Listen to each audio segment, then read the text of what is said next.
हाय welcome back. इस session पे 11.3 हम डिस्कस करने वाले हैं the dot product of two vector क्या है, किस तरह से वर्क करता है, क्रॉस प्रोडक्ट क्या होता है, डॉट प्रोडक्ट क्या होता है। ये सारी चीज़ें हम इस सेशन पे जानेंगे। लेकिन उससे पहले बताते चलूँ कि इससे रिलेटेड प्रीवियस तमाम वीडियोस मेरे यूट्यूब चैनल पे है। फाद हुसैन CSS सर्च करने के बाद आप मेरे चैनल पर आएंगे, इसके प्लेलिस्ट पर जाएंगे, चाहे डिफरेंट डिसिप्लिन्स की वीडियोस मौजूद है, विद ईजी इन्हें वॉच किया जा सकता है। जबकि कंटेंट रिलेटेड मटेरियल मेरे ब्लॉग fadhusaincs.blogspot.com पर है। तमाम मटेरियल को फ्रीली डाउनलोड करके आप यूज़ कर सकते हैं। तो चैनल पर अगर नए हो, चैनल को सब्सक्राइब नहीं किया तो ज़रूर करें, ताकि इसी तरह की चीज़ें आप बर वक्त आसानी के साथ सीखते रहें। तो हम सबसे पहले ये समझना चाहेंगे कि एक्चुअली डॉट प्रोडक्ट या फिर क्रॉस प्रोडक्ट किस तरह से होता है और ये दो वेक्टर्स के दरमियान करने पर हमें क्या रिजल्ट मिल रहा होता है। तो सबसे पहले हम इस इमेज से कुछ डिफरेंसेस समझते हैं कि एक्चुअली किसी दो वेक्टर्स का डॉट प्रोडक्ट जब कहा जाता है तो उसका क्या मतलब होता है, और इसी तरह से जब दो वेक्टर को मल्टीप्लाई किया जाता है तो उसे क्रॉस प्रोडक्ट हम कब कह रहे होते हैं। So the definition says if you multiply A and B by using a dot form, which mean that अगर मैं दो वेक्टर्स का डॉट प्रोडक्ट निकालूं तो वो बराबर होगा magnitude of A, magnitude of B and then cos theta, where theta is the angle between the vector. यानी जो थीटा एंगल है जो वेक्टर्स के दरमियान बन रहा होगा वो थीटा की वैल्यूज इस्तेमाल की जाएगी, जबकि A वेक्टर का जो भी मैग्नीट्यूड होगा वो और B वेक्टर का जो भी मैग्नीट्यूड होगा वो यहाँ पर यूज होगा। इन दोनों वेक्टर को रिमेंबर A और B यहाँ पर वेक्टर है तो उसका मतलब ये हुआ कि उस पर डायरेक्शन मौजूद होगी, तो मैं इस तरह से एक बार बना सकता हूँ। इन दोनों का जो रिजल्ट आएगा वो एक स्केलर वैल्यू होगी, विच मीन ये एक नॉन वेक्टर प्रोड्यूस करके हमें देगा। Whereas the another side अगर हम क्रॉस प्रोडक्ट को देखें जिसकी indication A multiply by B का साइन है, सेम यहाँ पर दोनों वैल्यूज इस्तेमाल की जाएंगी, which mean magnitude of A and magnitude of B, जबकि यहाँ पर जो थीटा वैल्यू होगी वो साइन थीटा की इस्तेमाल होगी। अब यहाँ पे जो थीटा है that's the angle between a vector as like the definition of the dot product, but n is a unit vector perpendicular to the plane containing A and B। अब ये किस तरह से परपेंडिकुलर हो रहा है और यूनिट वेक्टर क्या है ये तो हम जैसे जैसे आगे जाएंगे वहां पर हमें वो बातें समझ में आती रहेंगी।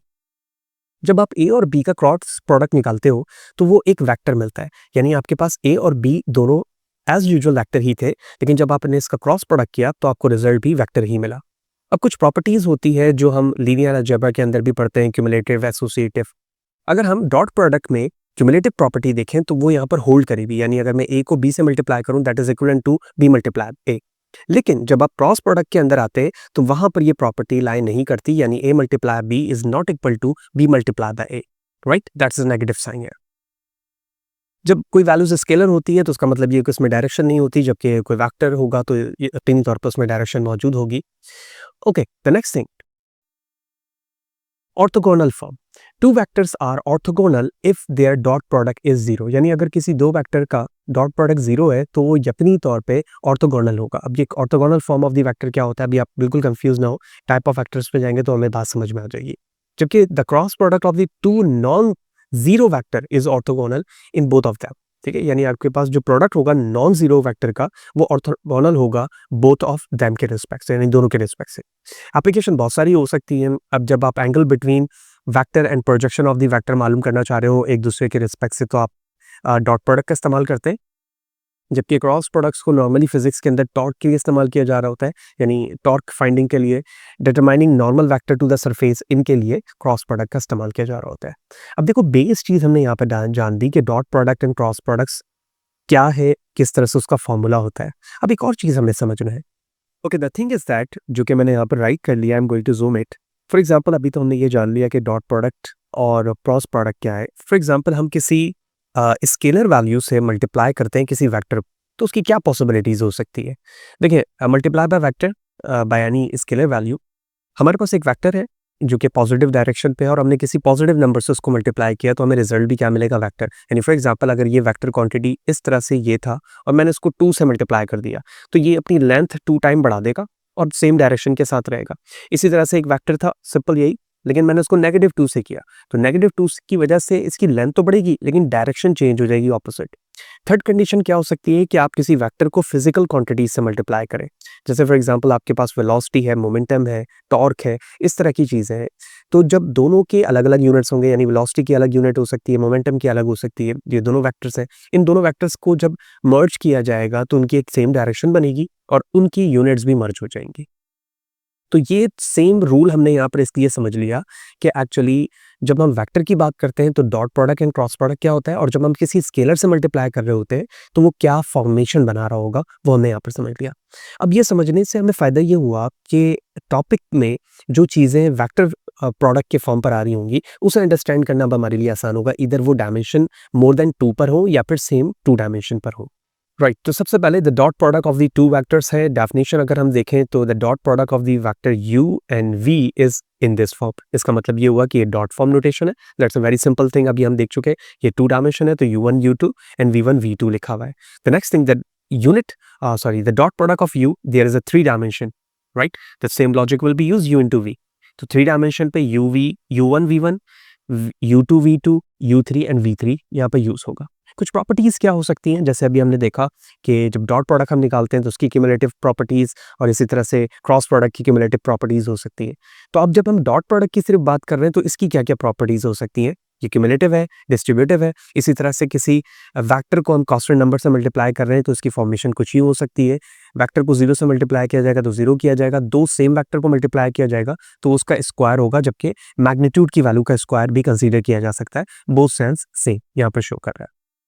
इसकी प्रूवमेंट भी आप देख सकते हैं, लेकिन ये चीज़ें नॉर्मल होती हैं मेमोराइज रखने के लिए ताकि हमें आइडिया हो जाता है। अब यहाँ पे कुछ प्रॉब्लम है, that's a very basic thing. Dot product हमें मालूम करना है, हमें 2 वेक्टर दिए गए हैं u एंड v और w तीसरा भी है, हमें ईच ऑफ द फॉलोइंग मालूम करना है। यानी हमें सबसे पहले u इंटू v बताना है, फिर u v multiply by w बताना है, u डॉट 2v बताना है और फिर w स्क्वायर फॉर्म बताना है। हमें सिंपल क्या किया, u v के फॉर्मूला इस्तेमाल किया है, यानी u1 v1 plus u2 v2 को हम लॉजिक इस्तेमाल करेंगे। देखिए सेम लॉजिक के साथ हमने इसे लिखा, मल्टीप्लाई किया, यानी जो भी अलजेब्रिक फॉर्म यहाँ पे सोल्यूशन हुआ नेगेटिव से इसका आंसर आ गया, यानी पहला सोल्यूशन हमने यहाँ पे फाइंड कर लिया। फिर है u डॉट v पे फॉर्मूला अप्लाई करेंगे, जो भी उसका रिजल्ट आएगा उसे w की वैल्यू से मल्टीप्लाई कर दिया जाएगा। ठीक है, तो अगर मैं थोड़ा सा शॉर्ट चलूँ यहाँ पर तो u डॉट v हम मालूम, अभी हमने पहली पार्ट में u इंटू v मालूम किया तो -6 है, -6 डायरेक्टली मैंने यहाँ पर लिख दिया। ठीक है, आप चाहे तो उसको दोबारा लिख सकते हैं। w की वैल्यूज लिखने के बाद हमने इसको पेयर्ड बाय मल्टीप्लाई कर दी, यानी 4 multiply by -6 and 3 multiply by -6, this is the paired values. 2v, तो हमें 2v पहले सॉल्व करना होगा और उसके बाद जो रिजल्ट आएगा u से मल्टीप्लाई कर देंगे। ठीक है, तो uv आप इस तरह से लिख लें और इस तरह से लिख लें, बोथ सेंस सेम, दोनों ही सेम चीज़ें शो करेगा। ठीक है, तो u इंटू v हमने मालूम किया हुआ है, उसकी वैल्यूज हमने डायरेक्टली यहाँ पे लिखी, -6 को 2 से मल्टीप्लाई किया, -12 वैल्यूज आ गई। ठीक है, w स्क्वायर यानी magnitude values of square, w को 2 टाइम हम लिखेंगे, उसका पेयर्ड वैल्यूज होगी, पेयर्ड वैल्यूज को मल्टीप्लाई कर देंगे, यानी w1 एंड w2 इस तरह से आप कंसीडर कर सकते हैं। तो ये हो गया u1, ये हो गया v1, ये हो गया u2, ये हो गया v2, पेयर्ड वैल्यूज लिखी, 25 will be the result. So that is a very basic example to understand the dot product between the two values or the two vectors. Now the base thing is that another जिसमें हम angle देखते हैं, angle between the two vectors, इधर वो dot product में हो या फिर क्रॉस प्रोडक्ट में हो। और अभी हम यही चीज़ यहाँ पे देख रहे हैं, जब हम डॉट प्रोडक्ट की बात कर रहे थे तो ये वो एंगल है जो यहाँ पर इस्तेमाल होता है, जिसे कॉस थीटा कहा जा रहा होता है। अब ये किस तरह से बनता है, देखो इसका थ्योरम हमें ये कहता है कि if theta is a angle between a two non zero vector u and v, यानी अगर आपके पास 2 नॉन जीरो वेक्टर हैं तो उनके दरमियान जो एंगल कैलकुलेशन होगी वो होगी कॉस थीटा से, जबकि कॉस थीटा बराबर है u इंटू v, 2 वेक्टर का हम डॉट प्रोडक्ट लेंगे और उसके बाद हम मैग्नीट्यूड की वैल्यूज को क्या करेंगे, यहाँ पर मल्टीप्लाई करेंगे u इंटू v के फॉर्म पे, इनकी वैल्यूज को सॉल्व किया जाएगा।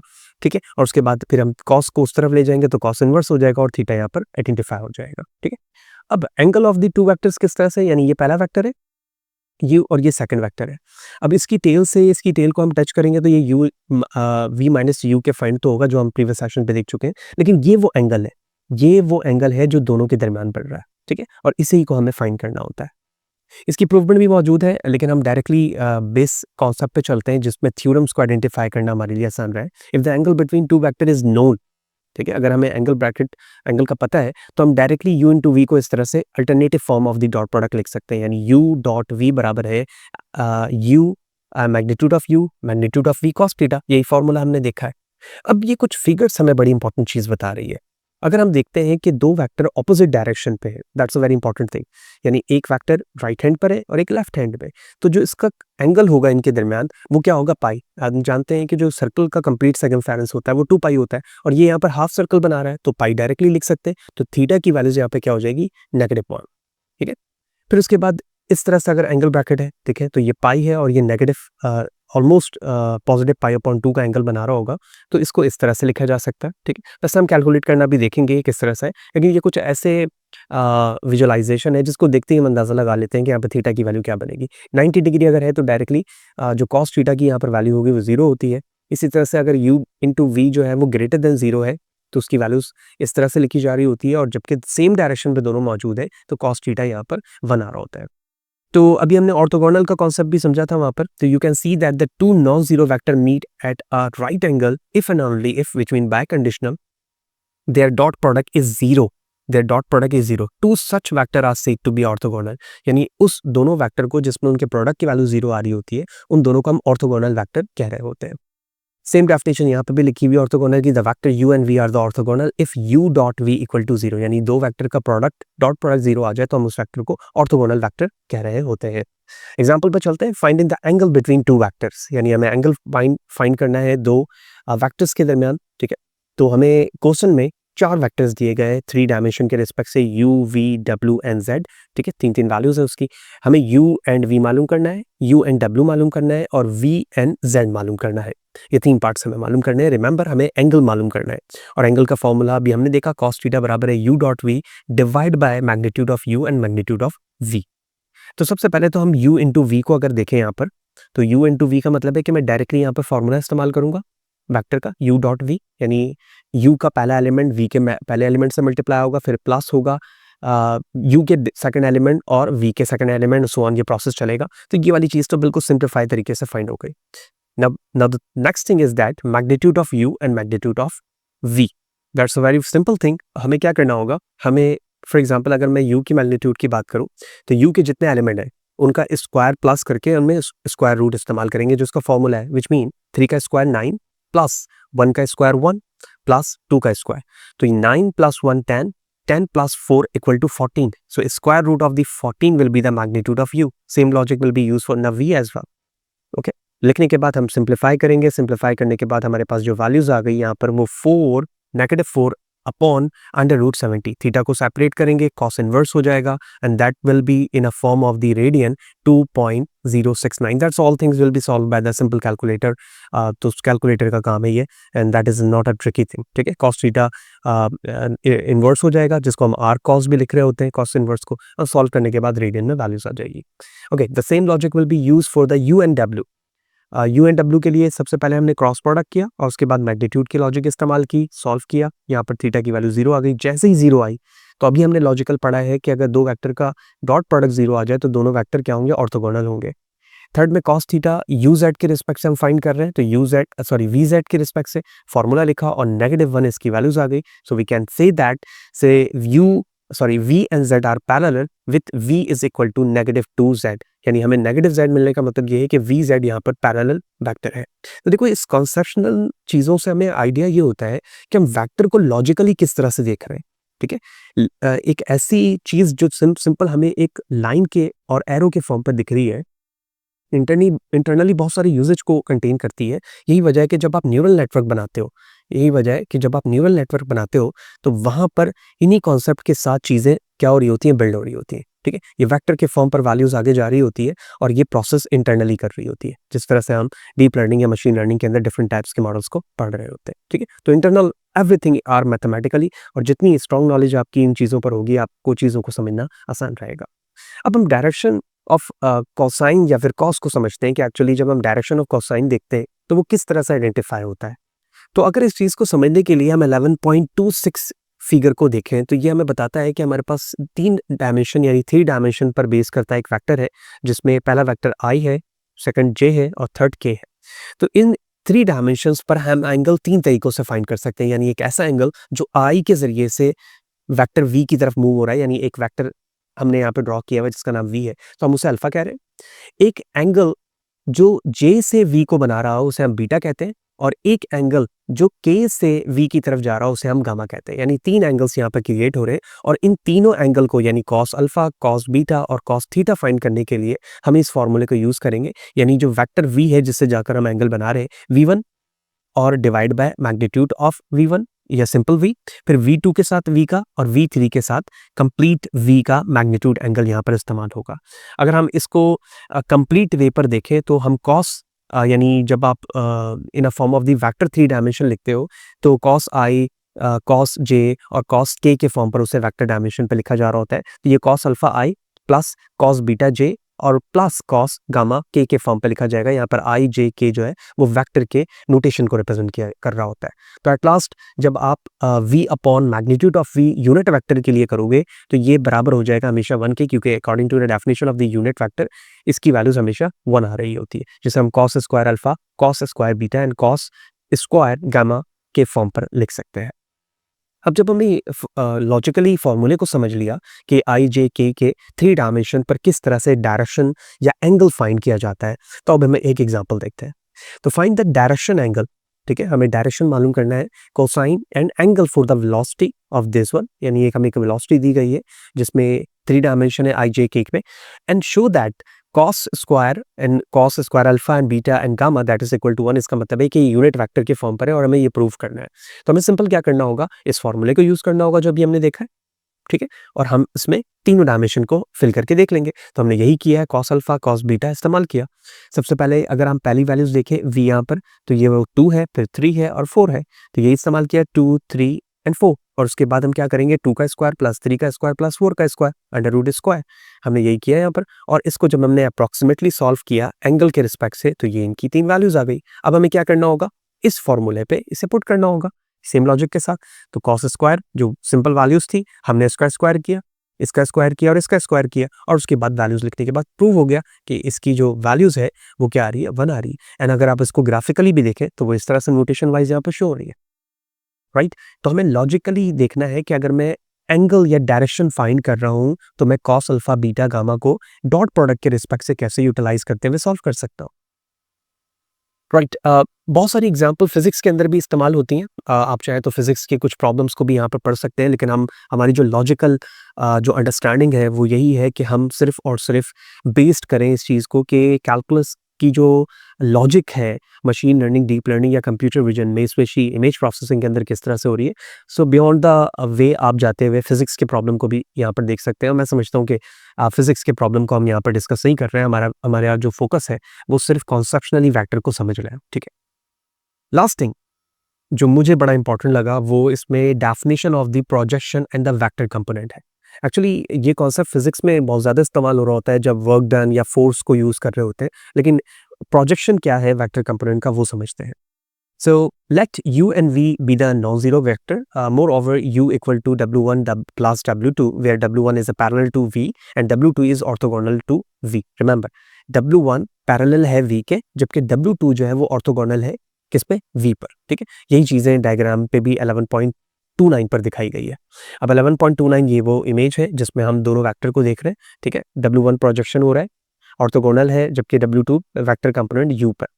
अब बिहाफ ऑफ दिस ये डेफिनेशन ये कहती है कि W1 is called a projection of the vector u on to v or the vector component of u along v and it is denoted by W1 equal to projection of vu।